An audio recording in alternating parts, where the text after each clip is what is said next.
करीब 13 दिन होने को आए और इस देश के सबसे होनहार खिलाड़ी जो इस देश के लिए पदक जीत कर लाते हैं, दिल्ली की सड़कों पर बैठकर प्रदर्शन कर रहे हैं न्याय की आस में। पर आस उन्होंने किससे लगाई है? उस सरकार से जिसके अंदर की नैतिकता और मर्यादा पूरी तरह से मर चुकी है। असलियत तो यह है कि कल शाम को जो जंतर मंतर पर खिलाड़ियों के साथ हुआ वो भयावह है। अमित शाह की दिल्ली पुलिस ने खिलाड़ियों के साथ बदसलूकी करी, महिला खिलाड़ियों को गंदी गंदी गालियां दी गई, वहां पर हाथापाई की गई, लाठियां चलाई गई। ये सब किसके इशारे पर हो रहा है? ये सवाल उठता है। लेकिन उससे पहले एक बात कहनी जरूरी है कि गंभीर आक्षेपों से घिरे भाजपा के बाहुबली सांसद ब्रजभूषण शरण सिंह ने साफ तौर से यह कह दिया है, जब प्रधानमंत्री नरेंद्र मोदी या गृह मंत्री अमित शाह कह देंगे मैं तुरंत इस्तीफा दे दूंगा।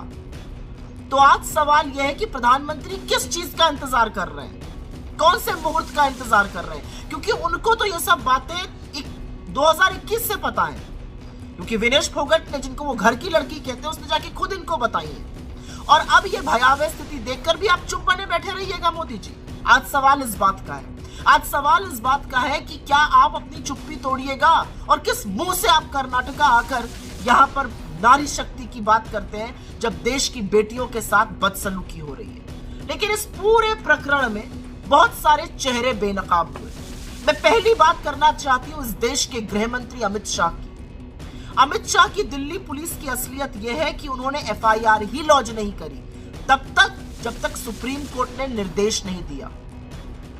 और अब अमित शाह की ही दिल्ली पुलिस ने कल महिला खिलाड़ियों के साथ और अन्य वहां पर खिलाड़ियों के साथ बदसलूकी करी है, बदतमीजी करी है और उनके साथ अन्याय किया है। अमित शाह जी, आपका चेहरा बेनकाब होता हुआ पूरा देश देख रहा है। दूसरी बात तो मोदी जी की करनी ही पड़ेगी, क्योंकि जो आरोपी है वो कह रहा है मोदी जी कहे तो मैं इस्तीफा दे दूंगा। लेकिन मोदी जी पता नहीं किस चीज का इंतजार कर रहे हैं। मोदी जी को तो 2021 से पता था कि ऐसा कुछ है, पता नहीं किस बात का इंतजार कर रहे हैं। जब मेडल जीत कर ये खिलाड़ी लाएंगे तो लपक लपक के फोटो खिंचाने में सबसे आगे मोदी जी रहते हैं। श्रेय भी इस बात का ले लेते हैं, विनेश को अपने घर की बेटी भी कह देते हैं, लेकिन जब वो बेटी सड़कों पर बैठी है तो एक शब्द नहीं बोलेंगे। तीसरा चेहरा बेनकाब होता है इस देश के खेल कूद मंत्री का, अनुराग ठाकुर का। आप मीडिया के इवेंट्स में जाके स्किपिंग करिएगा, पुशअप्स करिएगा, और जो महिला खिलाड़ियों का आरोप है, जो आप पर वो सीधा आरोप लगा रही है कि आपने आश्वासन दिया था, उसके बारे में क्या कीजिएगा? आप गोली मारो के नारे जरूर दिल्ली में लगवा दीजिएगा। दिल्ली में वहीं पर बैठी हुई लड़कियों की टोह लेने की आपने नहीं सोची अभी तक। और चौथा चेहरा बेनकाब होता है भाजपा की महिला नेत्रियों का, और खास तौर से महिला बाल विकास मंत्री स्मृति ईरानी का। उन्होंने तो मौन धारण कर लिया इस पूरे मुद्दे पर। वो गला फाड़ के तभी चीखती हैं जब राहुल गांधी का नाम आ जाता है, अन्यथा वो मौन धारण करके रहती है। पांचवी बड़ी बात करनी पड़ेगी इस देश के महिला आयोग की, रेखा वर्मा जी की। रेखा वर्मा जी ने आंख पर पट्टी बांधी हुई है। वो पट्टी वो तभी खोलती हैं जब विपक्ष के खिलाफ साजिश रचनी हो भाजपा के साथ मिलकर, अन्यथा वो कहीं पर भी किसी महिला के खिलाफ अत्याचार हो जाए वो एक शब्द नहीं बोलती है, कोई कार्रवाई नहीं करती है। विपक्ष का मामला हो दौड़ी दौड़ी चली जाएंगी काम करने के लिए। सारा रंजिश के तहत, साजिश के तहत वो काम करती है। छठा बड़ा बेनकाब जो होता हुआ व्यक्ति दिख रहा है वो है प्रियांक कानून को, एनसीपीसीआर के चीफ, जो राष्ट्रीय बाल अधिकारों का, बाल सुरक्षा का आयोग है, उसके चीफ। वो तो भक्ति में ऐसे तल्लीन है कि बेचारे के पास वक्त ही नहीं है कि पॉक्सो जैसा गंभीर आरोप जब लगा है तो उसका संज्ञान ले ले, उस पर कार्रवाई कर दे। लेकिन अभी विपक्ष का नाम आ जाने दीजिए, राहुल गांधी जी का नाम कहीं पर आ जाए, अगर उनसे कुछ बच्चे मिलने चले आए तुरंत चिट्ठियां लिखने लगते हैं चुनाव आयोग को।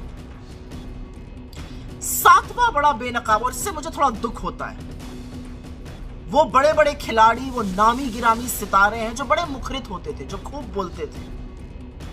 उसमें से कुछ हैं जिनका ओहदा बढ़ गया, जिनकी रिस्पेक्ट बढ़ गई, चाहे वो नीरज चोपड़ा हो या अन्य कोई भी जो इन खिलाड़ियों के समर्थन में मैदान में उतरा है बिना परवाह किए। और कुछ ऐसे हैं सितारे जो बहुत धूमिल हो गए अपने चुप रहने से और अपने अनर्गल बयानबाजी से। जो हक के लिए लड़ रहे हैं उनको बवाल मचाने को कहा जा रहा है। आठवां तो मीडिया की बात करनी ही पड़ेगी।